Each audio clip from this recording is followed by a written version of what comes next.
What? Olivia. Raymond. Yes, you have said those 5 times. I can tell your first name. No one cares. The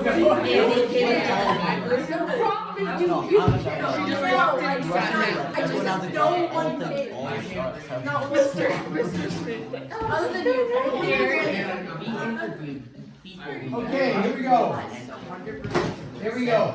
So just remember on box lunch, genuinely, as is mostly determined, or by survey is, most of the excitement over it is all the build up to it, not the actual experience. The actual experience, usually you walk away from like, that wasn't the actual experience sitting there with people eating. The food was good, but it was not as hot as it could have been, or whatever. It's like the build up, the excitement to it, and then it's a little bit of like, a little disappointed, but enjoy the build up. Go for the build up and make that the win, you know, and then maybe the meal is a bonus round. So maybe the meal is a bonus round. Maybe. Okay, so we have angles and circles. You all know what a circle is, maybe, hopefully. We talked about inscribed angles and central angles, right? So far we talked about inscribed angles and central angles. The other things that we are going to discuss are also when we have here, secants and tangents. We've talked about secants and tangents. So let's draw this. We've drawn, here we have, if you have this and you have this, what kind of angle is that? Inscribed, okay? We know there's a relationship with the inscribed angle compared to the arc measure, right? Then we have, if you have something coming from the center, we call that what kind of angle? Central. We know that there's a relationship between the center and central angle and the arc measure, also the arc length. Right? The arc length is a relationship. We're not going to review all that. Then we talked about, didn't you guys talk about if you have something like this, that would be considered a what? What's that called? Tangent. And then we talked about from the center and then a radius to the tangent, what angle measure is formed? 90. We talked about that, right? We talked about those being 90. Okay, then we talked about different things like this. If you have a chord, right? A chord, there's different relationships from like the center going out to the chord. Remember this, like if the radius goes out to the chord and it intersects it at a 90, what does it do to the chord?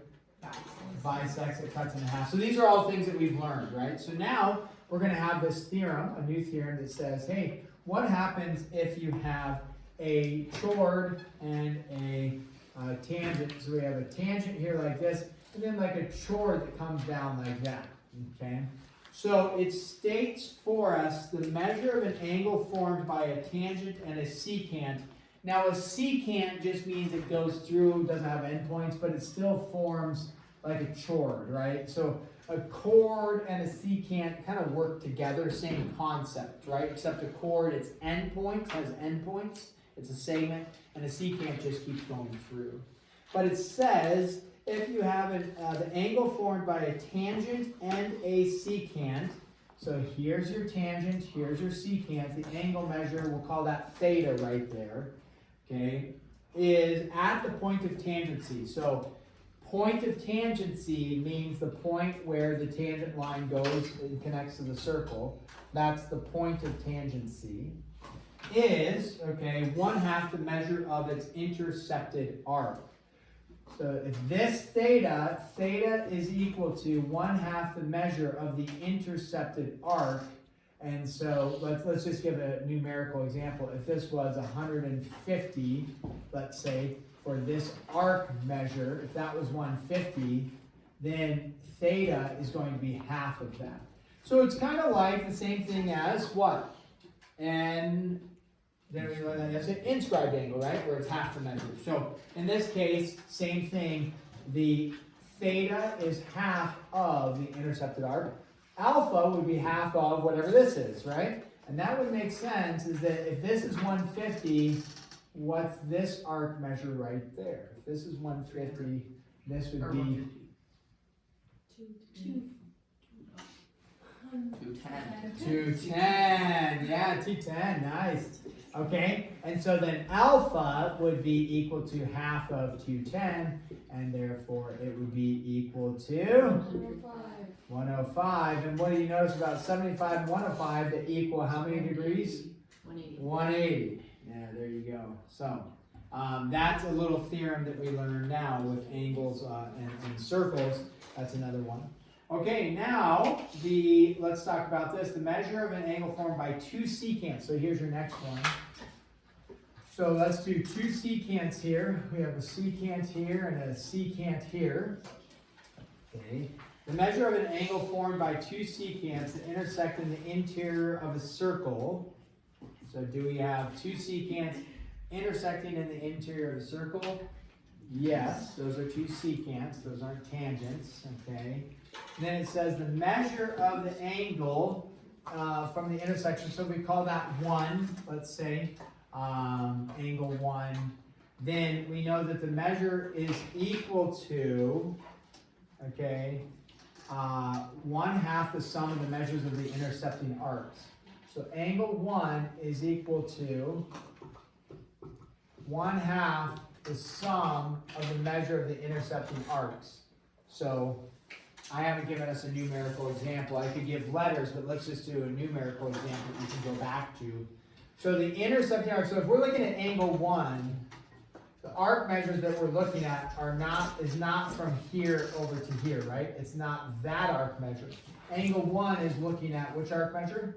This one and that one, right? And so if we give it, and we just say this is an arc measure, I make up a number 50, and this is an arc measure of 40, okay? Then angle 1 is equal to half the sum of those. And so we would say, okay, we would take 50 plus the 40, and what does measure of angle 1 equal? 45. Now, in this case, if this is angle 1, and it's 45 degrees, what's this angle right here? It's 45 degrees, because those are what type of angles? Vertical. Nice! Vertical angles. You should know that. So this would also be 45. And if you know that this is 45, then could you work and say, oh, I know what that angle is? Yeah, you could say that angle is 135, because it's going to be a linear pair at 180 degrees. So you have to be able to kind of connect little dots like that. Okay.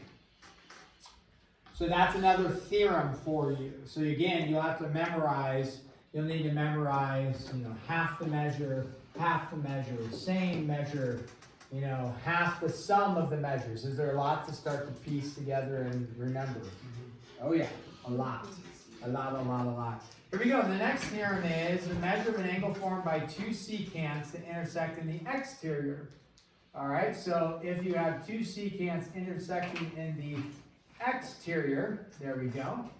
So those are secants, but they don't intersect in the interior, they intersect in the exterior. Now maybe I should have actually, let me just make this a little more like that so I can get we'll call that angle 1 again. Okay. It says, intersecting the exterior angle, the angle formed by two secants intersecting in the exterior. Exterior right there, intersecting, and then the angle formed by that is 1/2, bless you, 1/2 the difference of the measures of the intersected arcs. Difference, what does difference stand for? Subtraction. So, measure of angle 1 is equal to 1/2 not the sum, but the difference. How do you know which one to subtract, right? Because now it matters. Big one minus the small one. And if you mess it up, you're going to get out a negative answer and just change it to a positive. It's not, So we make up, let's do a numerical example for us. We say, hey, this is going to be, let's say, 100, and we'll call this 20, like that. Those are the measures. So if those are your two measures, then the angle measure 1 is equal to, not the sum, but the difference. And so 100 minus 20 is 80, and so it's equal to 40. Okay? Questions on that? And just another rule you got to memorize. So there are a lot of little rules to memorize. The answer is, oh, yeah. All right, now we're gonna add some more. Here we go. Here we go. We have a circle. And we have a secant. And then we have a tangent. Like this. So we'll call this angle 1 as well. So, angle 1. What do we have here? We have a secant and a tangent intersecting on the outside exterior of the circle. Okay? So we just read the rule. It says the measure of an angle formed by a secant and tangent that intersect in the exterior, picture drawn, is 1/2 the difference of the measures of the intercepted arcs. Oh, isn't that somewhat of relief for us? Why? Because it's the same thing. It's actually the same thing as this. So let's just make up some numbers for us. We'll call this 70. We'll call this 30. And so the measure of angle 1, in this case, it's the same thing. It's equal to 1/2 the difference, right, of 70 minus 30. And so this is going to equal 20 degrees. Okay, we're picking nice, easy numbers for us to do mental math with. Okay, so same rule as this, but now it's a secant and a tangent. Now we have what happens when we have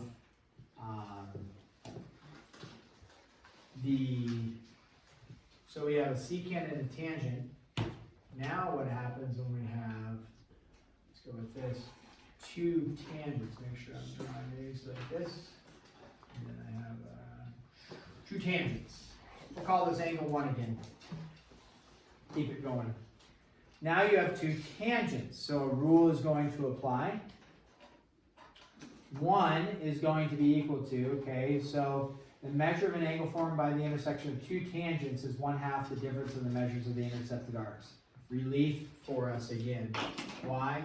Because it's going to be the same formula as the other ones. So we don't have to memorize something new. So the sum is, or I'm sorry, the difference, it's the difference, not the sum, of the intercepted arcs. So we would take the big arc, and whatever that is, we'll call that one, let's call that 240. So if this is 240, that may be all they give you. If that's 240, should you be able to figure out the other one?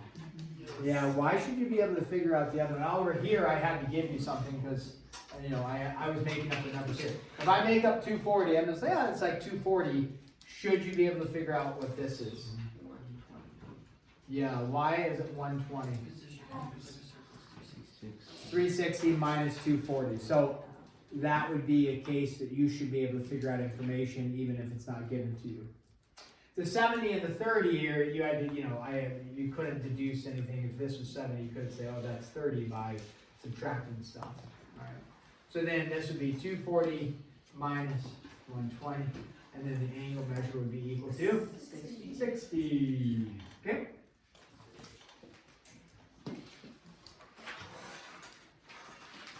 Whew. That was good. Guys, we've done it. We've accomplished it.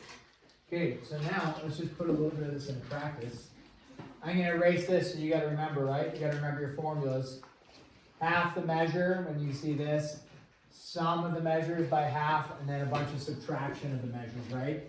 So you got this lined out, at least in your notes there, hopefully. And so then we're going to do an example or 2 from this. So let's go with this. Yeah, let's make it a little bit challenging here. We gotta make the picture challenging. There we go. So we got a picture here. Then we got something like this, something like this, and then something like that. Oh yes, very good. Yes, whoa. M to N.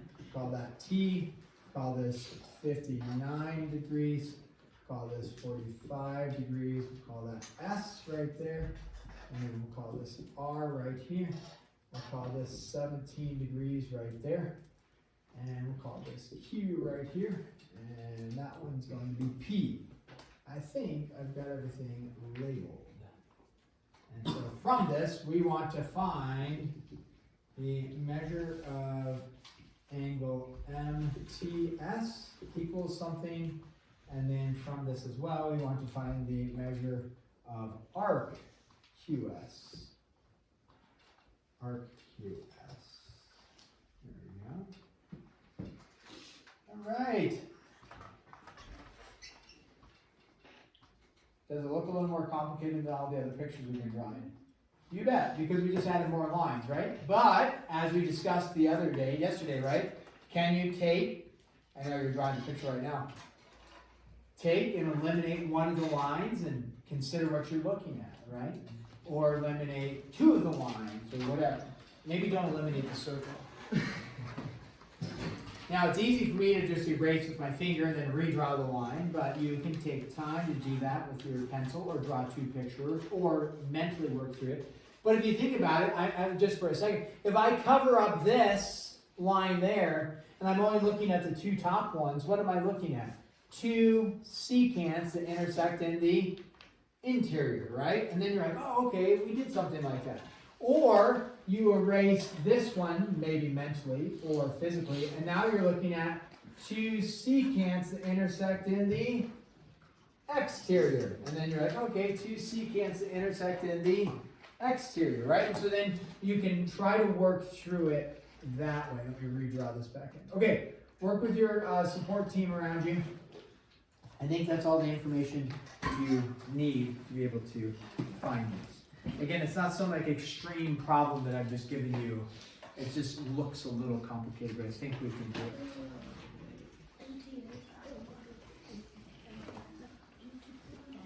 I need to mark my child absent. Work with your support team. If your support team doesn't know, check with your support team behind you. They might know. Olivia.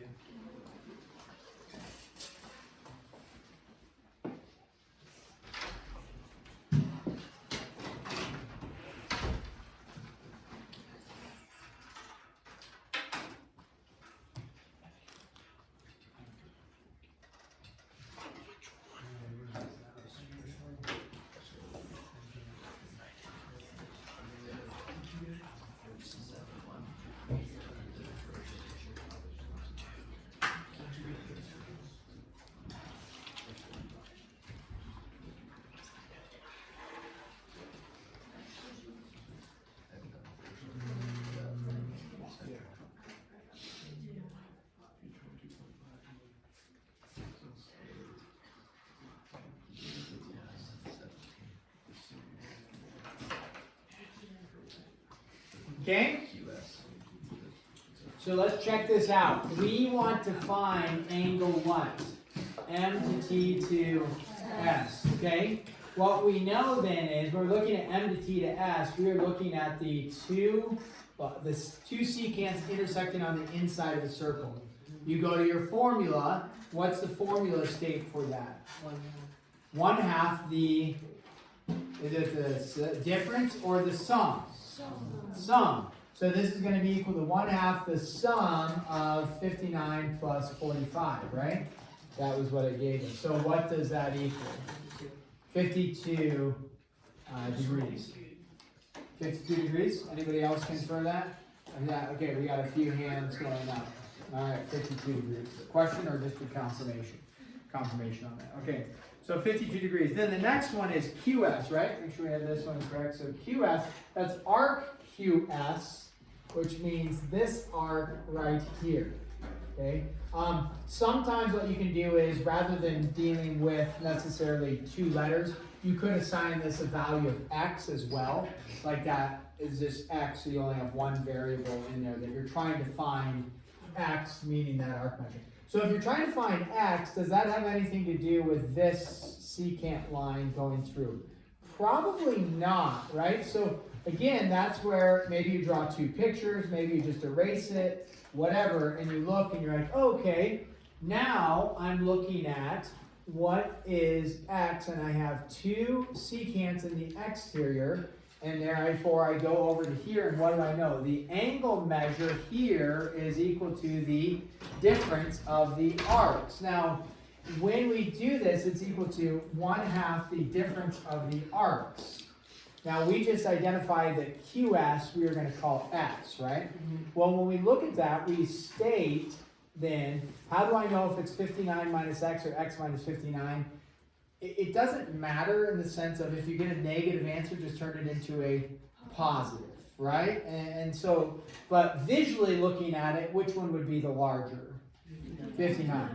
Okay, so we would say 59 minus what? X. Well, the issue is now is I have an unknown. I'm sorry. That's. This is not equal to the arc. I'm sorry. We're trying to find that using an equation. So let me put this. This is equal to the angle measure formed on the outside. Sorry. It's not equal to the arc. So I was saying to find the arc, we need to take this, which is equal to the angle measure on the outside. But what's the angle measure on the outside? 17. So they force you to use your knowledge of what kind of angles? Vertical. So what I know is that 17 is equal to 1/2 the measure of the arcs subtracted from each other. There you go. And now we do a little bit of algebra. Multiply both sides by 2. You get 34 is equal to 59 minus X. X is equal to 25 degrees. Okay? Nice. What are we doing tomorrow? MCA. What are we doing next Tuesday? Retake. Anybody not planning on taking the retake? Anybody not planning on it? Okay. You're not?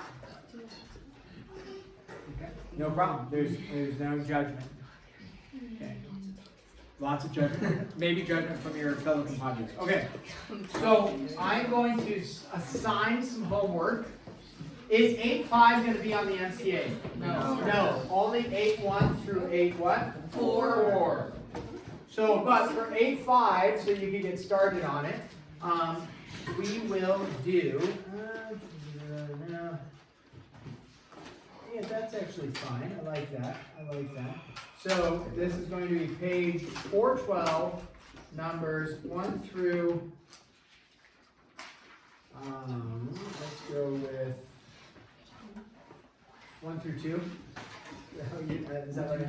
1 through 31, Bob. And then numbers, I don't want that. Numbers 38 and 39. And then just tack on a couple evens here. Just make sure we're not completely copying everything. Just the, 24. Just the bulk, yeah, copy the bulk of it, but not all of it. There we go. Okay. And, I like these, the multiple choice at the end. 52 and 53. Always good to practice a little bit of multiple choice. 52 and 53. Okay, 8.5 not due tomorrow, right? What are we doing? MCA on 8.1 through 8.4. Okay.